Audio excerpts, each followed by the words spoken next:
What is up, everybody? This is Brian, the Toyota guy over at Fred Anderson Toyota in Asheville, and today is the day that I finally get to see my first 2024 Toyota Tacoma. We actually just got two of them in. The one that I have the keys or have access to is the one that's currently available, which is a manual transmission SR. So I'm going to hop inside this thing and take a look around it. This will be really my first time even looking at these. I've not been able to be at any of the Toyota training events or obviously press events or anything. So this will be my initial reactions already just looking at it. There's a couple things that I've seen that I haven't seen talked about on other stuff, but I'll be curious to kind of share this with you guys. And then with the limited that we have, I'll do my best just to kind of walk around and give you kind of a tour of it as well. So let's go jump in and take a look. All right, here it is. Obviously, we've got somebody's, this is our repair shop back here working on stuff for the pre-owned lot. And you can see there's a previous gen Tacoma parked right next to the brand new 24. And it is kind of interesting to see both silver side by side. This one is an SR. That old one, I say old, the older one is an SR5. But there's a lot of similarities in the colors, of course. And it is interesting to see these two side by side because right out of the gate, I know the styling on these is a bit polarizing. It's not for everybody for sure, but I personally do like the new styling. I mean, I like the old styling just fine too, but they've definitely gone for a more aggressive look with these.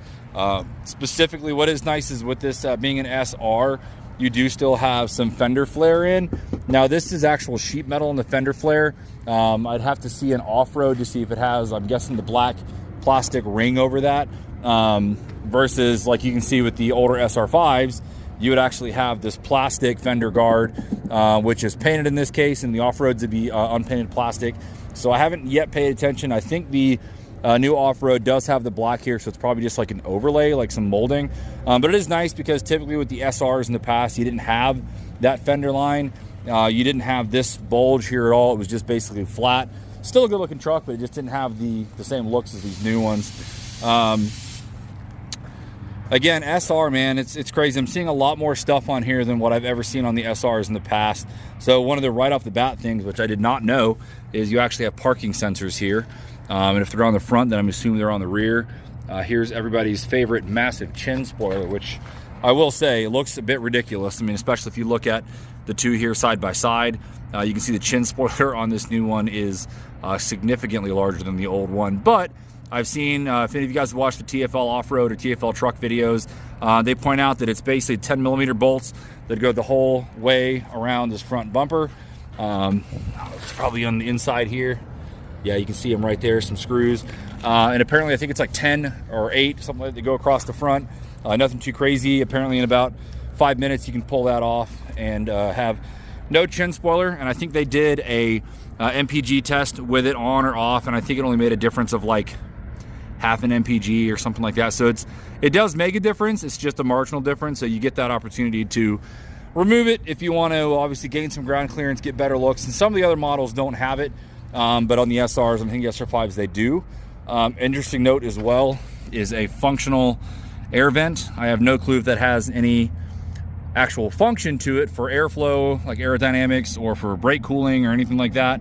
But it looks cool, and it's nice that it's actually a functional vent, unlike this one here, which is not a functional vent. It'd be kind of interesting to see if you can, I'm sure the aftermarket's gonna come up with some solutions for some lights that'll pop in here. It's kind of like they know what the aftermarket's gonna do. Another interesting point here is you can see with the old, I'm kind of glad this truck is here. This is the Toyota logo, which is actually where they house the radar sensor for the adaptive cruise control and the pre-collision, all that. They have gone for a hollowed out Toyota logo on the new grille, which I do like. And you can see this is now the radar sensor. So it is a little bit more integrated into the truck versus getting that big glossy badge. And that's important, mainly just because I do know that some people like to black out the badges. And if you do too much with the badging on these old trucks, it screws up your collision and you can get aero lights and all this kind of stuff. Versus now, if you want to go with a black badge, I'm sure they've already got an aftermarket solution and stuff from Toyota, but they should easily be able to give it a blackout package where you can just stick a cover over that, and that way you can have the black badges, as I'm sure will be available. Or, you know, who knows, you can probably pop this out with the whole grill, and it'd be a lot easier to upgrade versus having to make sure you get the radar sensor on those. So that's really cool as well. This again is the SR, but it's still nice to see the SR does come with alloy wheels. Let's see, I think these are 17s. It's a 245 7017, so that's like what, a 30-inch tire, something like that, give or take. So not bad. It's got a meaty tread pattern, at least for street driving. Obviously the worst tires you'll ever get are going to be the ones you're going to get on your new car. Looks like pretty good. The fully boxed frame actually looks pretty robust in there now. Got your sway bars and everything. It's always nice to see these things with no scratches on those painted materials. This has got a felt inner fender here, so that's going to help out with the isolation from road noise and rock chips and stuff, which I don't think the old ones had. I think it was plastic on these. Yeah, so plastic fender guards versus these matte material ones. So nice upgrade there. Here's a little Tacoma badge in the headlight. It's kind of neat. They're kind of figuring out that they can do a lot more quirky and fun stuff with these vehicles now. Let's not go inside too soon. Want to see the lighting. So we've got LED lighting, it looks like. Of course, no fog lights with the SR.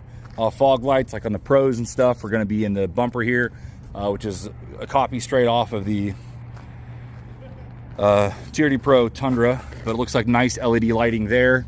And it looks like there's potentially LED. No, it's a regular filament bulb for the blinkers. But still, that's nice to see. These are some of the things that make these trucks more expensive than they used to be.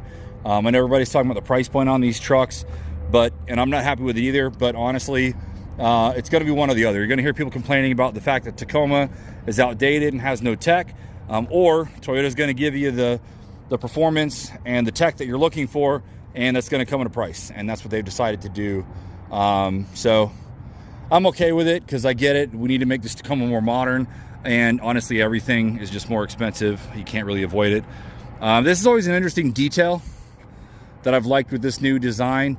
I think it's polarizing for some as well, but I like this little bit of a spoiler that comes off the back. I'm sure that actually has some realistic, real-world effects on turbulence and airflow and stuff like that, but who cares? I think it just kind of looks cool. Looks like almost the same exact radar cover, not radar, the Sirius satellite radio cover there on both trucks, but you can see the difference there on the back of the cab. Same exact truck bed sizes, same composite bed as the outgoing. If anything, ooh, not a dampened tailgate. Drops right down on the SR. And there's a little bit of, I bet that's because of the way the truck beds flex. There's a decent amount of play here on this thing. Maybe that's just how it is on, so there's a dampened tailgate. There's barely any movement. And I know you can pop these things out and stuff like that. Yeah, that is kind of weird. I hate to point out flaws, but these things are so brand new, and maybe this isn't a flaw, but somebody's going to notice it, that is really cheap feeling. But same bed, same grooves, same rail system here for mounting things. This may have the little slide-in things that go with it, and that looks like an exact takeaway really out of the old bed. You can see you got the same rails, same exact little pockets. Oh no, wow, no pocket on the inside here as you did on the SR5s. On some of the off-roads and stuff, you'd get a smaller pocket there because they'd have the power outlet. So that's interesting. See, that's gone away. It is the SR, so maybe the old SRs never had the pocket and I'm just missing that. But good looking bed, nothing really to say there. I will say this tailgate, it is super light. I'd be curious if it's all aluminum. Yeah, it's light versus the outgoing one here, which granted it's dampened, but that is way heavier. This one I can almost bounce off my hand. So interesting. Again, this is what happens when we're looking at the stuff together. So yeah, there's parking sensors here on the back. Now, this is one thing I noticed with both trucks, both this one and the Limited, is interestingly enough, there is this bumper cutout here, and you are looking at the frame of the truck, specifically the frame for the trailer hitch there. So kind of interesting. I mean, it's a good looking sturdy receiver, but I'd never really paid attention to the fact that the receiver sticks out that far. Now, it is interesting because You can see it's got all this stuff on here for the lift points. So with this is going to be a for shipping and stuff like that, for tie downs and whatnot. You do have plenty of tie downs back here, which is great. You've got obviously the ones here on the hitch, on the receiver at least. You got the ones on the underside of the frame here, and then interestingly enough, you've got the hooks and stuff here. So it is shocking to see that as you look back at the bumper, you know, it's got this nice design with the cutout, and you've just got this huge steel thing that hangs out. So I don't know why they've done that. I mean, it kind of looks like with the way these little clips are with the bumper, that you could just have a little piece that covers that and not really affect too much of the performance there. But I don't know, kind of a strange thing for sure though. But yeah, almost identical Tundra taillights, which I do like. I mean, it's a baby Tundra. It is what it is. Looks good though. Same kind of embossed Tacoma logos on both.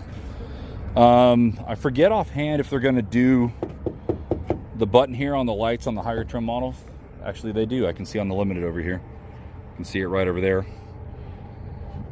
Obviously, with this being an SR, it does not have a painted rear bumper, but it's not really all that noticeable. In the past, when they had the SRs, especially the ones that had the unpainted front bumpers and stuff, I thought they looked really cheap, honestly. But that's actually pretty well integrated. I don't think anybody's going to miss that. I think most people would rather have an unpainted rear bumper than to have chrome. Overall, man, as far as styling, just talking about the outside, I love it. You know, again, seeing the two kind of side by side, it's got such a more pronounced look to it. And I think the old ones look good as well. You can just tell this is such a difference on the styling. It's just a lot more aggressive. Now let's go ahead and talk about the inside. I do have some comments here, especially given the fact that the cab just looks like it's a little bit disproportionate compared to the old ones. So if you look at the old ones, the doors are pretty proportionate, the front doors and the back doors. And on these, and I've just been noticing this more and more as I've seen more photos and videos of these come out, but it looks a lot like the double cab on the Tundra, where it's got a massive front door and a small rear door, which kind of tells me that they're prioritizing some space for the front driver and passenger, and kind of maybe sharing that or taking it away. Now these are mid-sized trucks, so you can't expect a ton of room in them, but I do think for the front it's really great actually. So, oh boy, let me turn those lights off. So just looking at the door card, I know this has been talked about a lot, but I do love the door storage solutions. This is a really nice pocket right here, perfect for cell phones, wallets, any of that kind of stuff. Same with down here, you've got multiple pockets for change or for water bottles or whatever. And of course you've got these straps on here, which I believe are Molly straps or owl straps, where you can tie in stuff to them. Over here on the dashboard, a little bit of Morse code in here. This is probably, actually I don't even know what that's for. Interesting. I don't know what that goes to. I thought there was gonna be like a fuse panel or something for easy access to some of the wires. Obviously with this being an SR, you're gonna have a ton of blanks here. There's not gonna be a whole lot of features on this one, but the biggest feature that I love about this one is it's got a manual transmission. And not even just that, it actually pulls over some of the features from the IMT, the intelligent manual transmission, that Toyota's got in the GR, Corollas and stuff like that. So this is gonna do some rev matching and stuff like that for you. I don't know who's gonna be rev matching a whole lot in their Tacoma, but regardless, it's here. You can see here's the clutch cancel, the clutch start. It's kind of a weird logo design on that. But that's been in Tacomas and manual trucks for Toyota for a long time, which is for being able to start the car back up if you stall it, even if you're in gear or can't reach the clutch pedal or whatever. So kind of nice. You do have, and I'm so glad that we're seeing more of this, but there is a vertical wireless phone charger with a really nice kind of rubber stopper to kind of hold it in place. Now I do feel like I could see this rubber kind of wearing out over time, but it seems solid enough. Good phone chargers here. This does support the wireless Android Auto and Apple CarPlay now, but I'm sure you can still use one of these ports, if not potentially, oh, there's none in the box here. Interesting. So you just have the two USBs up here for the front. It looks like that is it for the front area. Again, with this being an SR, you know, stuff like phone ports I don't memorize for every trim model, but there's a chance that you have extra phone ports in the back, or maybe on higher trim models you get them in here, or who knows. So we'll look at that as we look at other manual, or other Tacomas rather. Updated steering, we'll go ahead and start this up. So weird being in one of these. So SR does have the manual adjustments here for AC. I don't see any auto AC functions at all here. Just normal kind of defrost. I will say, much like the Tundra, they've gone for these very chunky, very easy to use buttons, which I'm happy about, because anytime you're in a truck or something like that, the bigger the knobs are, the better it is. What does this do? Oh, that's the 4-wheel drive selector. So strange. Oh, I just now realized this. I don't know how I didn't know this already. So it's electronic. I knew that. It's always been electronic. But to move it into 4 high and 4 low, you can see you have to kind of use this unlock switch here and then flip it in, which is interesting because on the Tundras, it's basically just a switch that you just click up and click down. So that's interesting to actually see and integrate with. You can see the sport modes and all that stuff are available here, as well as the IMT. Now, this is going to be the same exact screen here as any other new Toyota for the most part, with the exception of the current Camry. This is the same out of the RAV4, the Corolla, and if anything, the screen dimensions are the same. So from coming from an SR of the previous generation, this is still going to be an upgrade because they never had the wireless option. Same with the current Camrys and current 4Runners as far as the multimedia. So that'll be nice. I've talked about the screen before in other videos, but it does work well. And you can still usually wire in for the wired Android Auto and Apple CarPlay if you want, better, I don't know, audio or whatever else there for USB port or something. You do now have a digital dash here. Again, this one's dirty. It's been on the truck for God knows how long, but you've got the digital dash here for most of it, at least. You do have these bars. This is actually same as in a lot of other Toyotas now. You've got the bars for your temperature and your fuel gauge. And then you've got this screen here, which I'm sure if we change around some of the drive modes, let's see what happens here.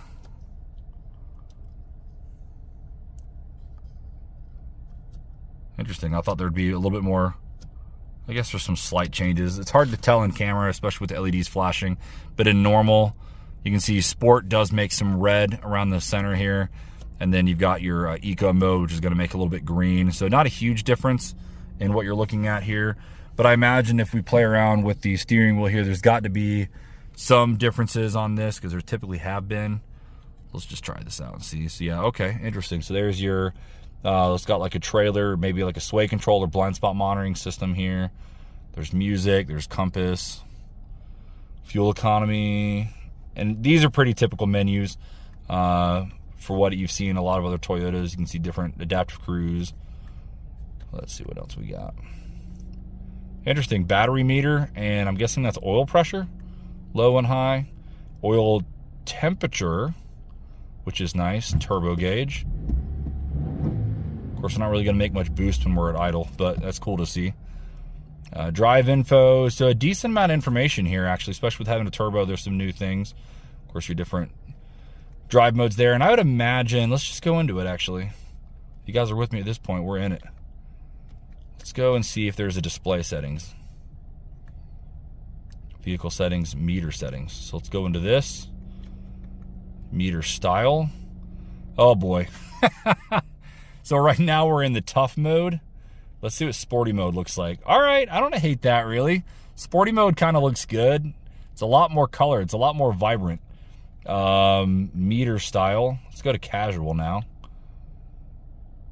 Okay, I mean, that looks kind of the same. Let me get back to tough.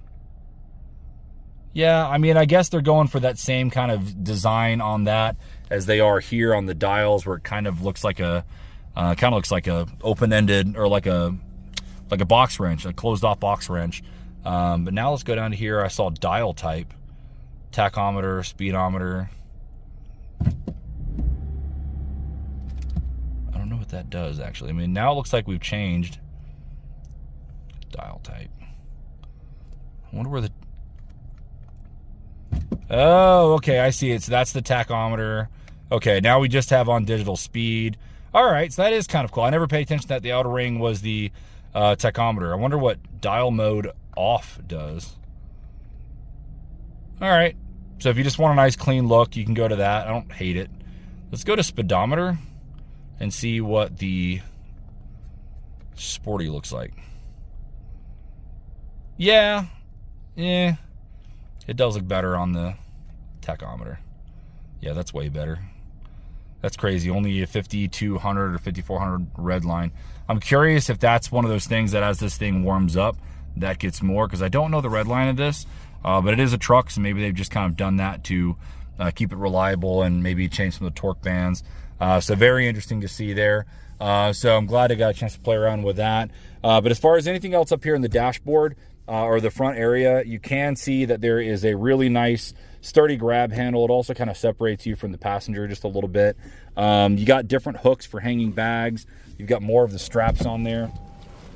I'll go ahead and take a look at it from the other side so you can see what that looks like now.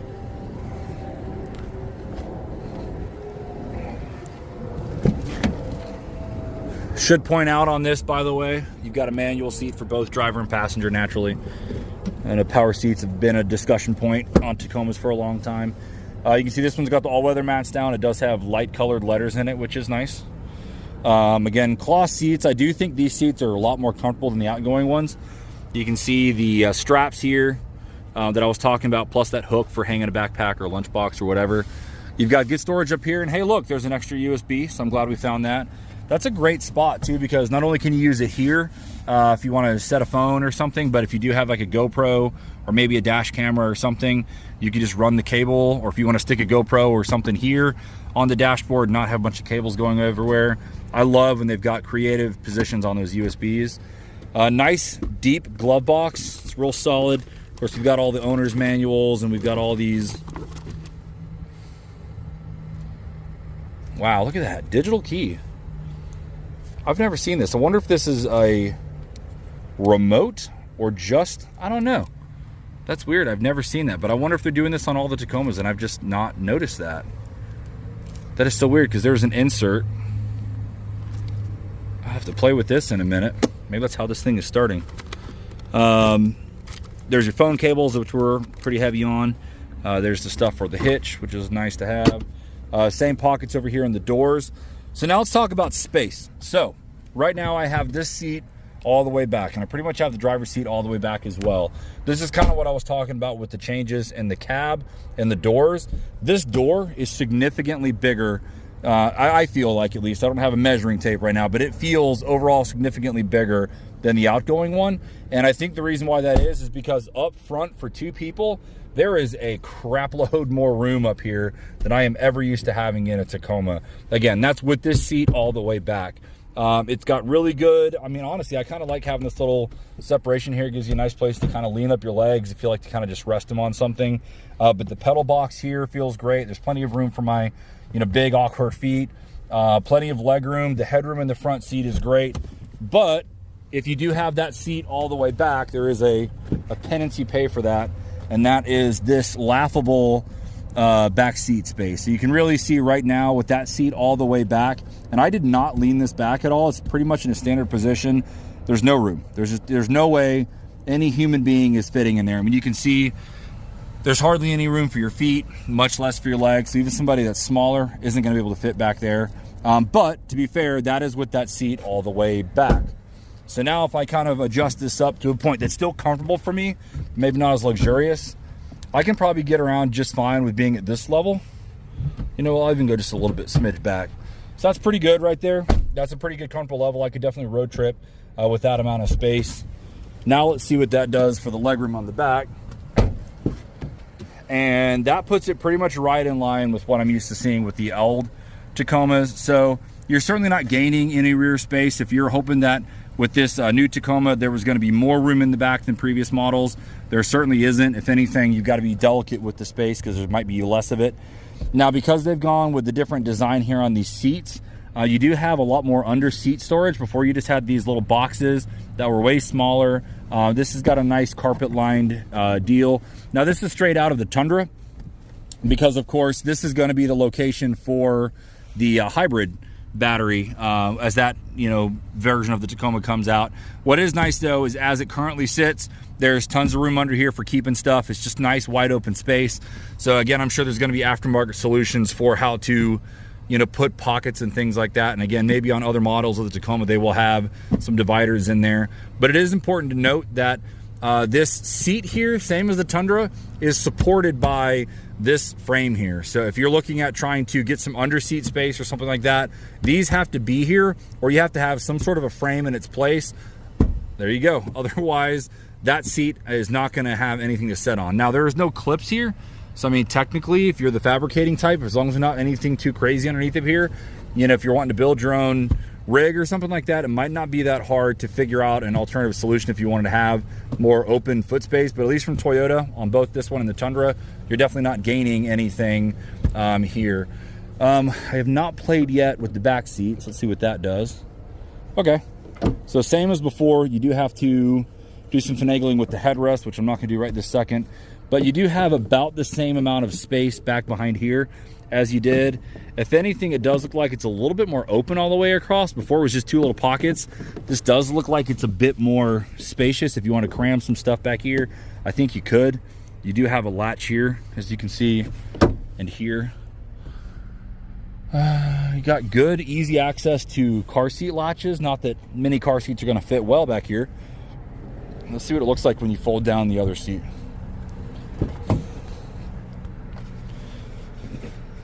Here it is. Okay, so I'm glad I actually did that. There's a little bit of a divider right here, and my guess is, I bet on the JBL stereo cars, this is where the subwoofer is going to go. But still, it's an interesting shape. It's almost like an intentional design. So there's a bit of a pocket there, and of course you can see all the toe stuff and everything. But there is this right here, which is for the, obviously, the center seat belt here. So interesting. I mean, you can see, again, there's another viewing angle of that leg room. So a bit more tight for sure. I'll actually go ahead and hop in the back. I did that before I shot this video.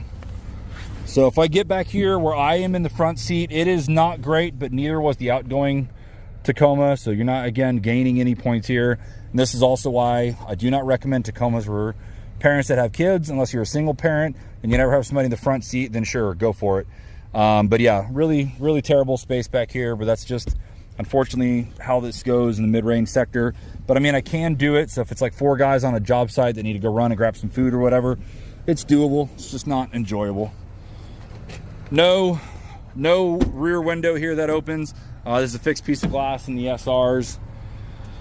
So now let's just go ahead and take a peek over here at the Limited. I wish I had the keys for this one because I see a lot of cool stuff here that I'd love to talk about. And right off the bat here, it looks like you can see we've already got the powered steps, which is the first time Toyota's had the powered steps on one of their products that's not a Tundra. And it looks really good. And honestly, with this setting, with it being up, that's a metal bar. So I mean, even if you are going to off-road this, I mean, these are a bit more delicate with motors and brackets. You don't want to get too bent up. But the nice thing is, that's a great option because when you open the doors, they'll pop down. And with it being a steel running board like that, this kind of doubles as a rock slider. So, you know, with this truck here, and you can see there's no running boards whatsoever. And so you're a lot more exposed versus this one has those power steps. And you're really in pretty good shape with it like that. Now, again, this truck is dirty as well. And this one is a Limited. But it is nice to see because you do have the button for the tailgate there.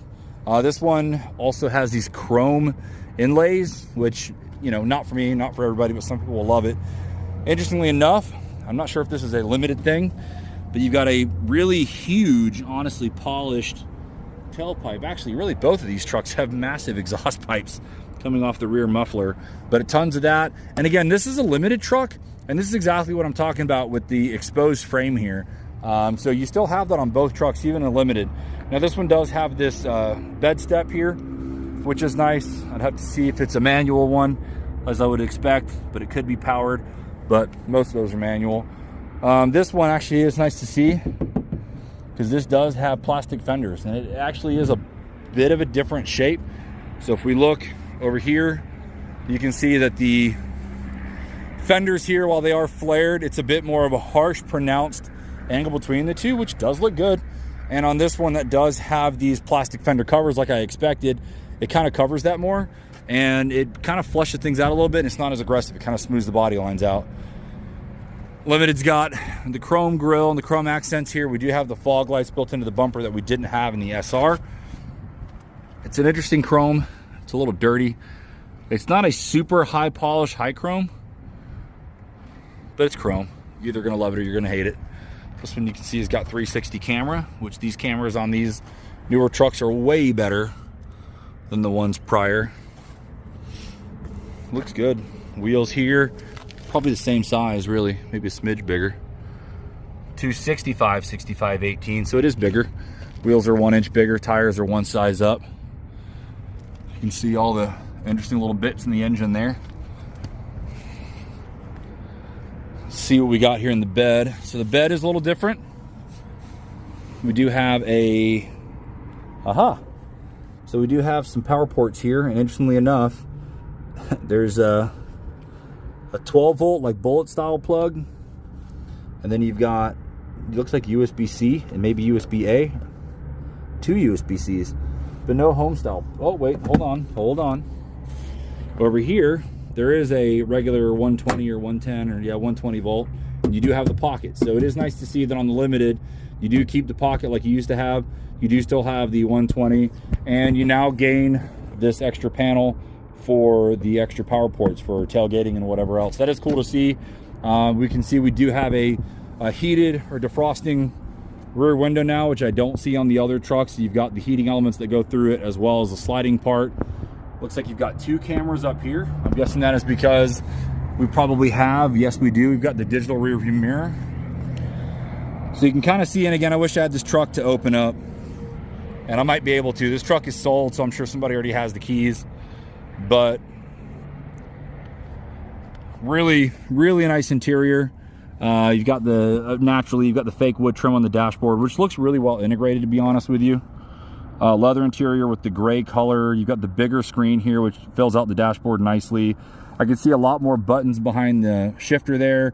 Looks like the one on the furthest left is a trailer mode of some kind. The 360 camera, 2 blanks, and then the auto stop start that you can turn off. I can see heated seats next to the dials for the auto climate control and everything. Let's check out and see what we can see on the driver's side kick panel there. Again, this is my first time seeing any of these. So we do have a, you probably can't see it all that well. There's a power tailgate there. You've got the auto high beams, of course. There's that 120 volt for the rear. Nicer steering wheel with the leather wrap on there with kind of like that baseball texture. And of course the perforated seats on the Limited. Both of these have electronic parking brakes on both. So yeah, pretty cool. I think I'm gonna shoot another video of whatever other Tacoma that I can get around, especially if I can get this one open and kind of talk about it more.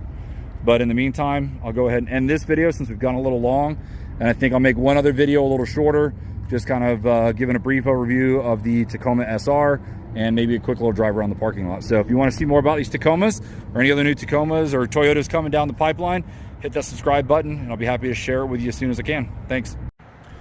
So overall, man, I'm not gonna lie, just from my initial reactions on this truck, which I was kind of a little nervous to look at this thing in person after all the videos that I've watched and all of the brochures that I've read and announcements that I've talked about and stuff like that.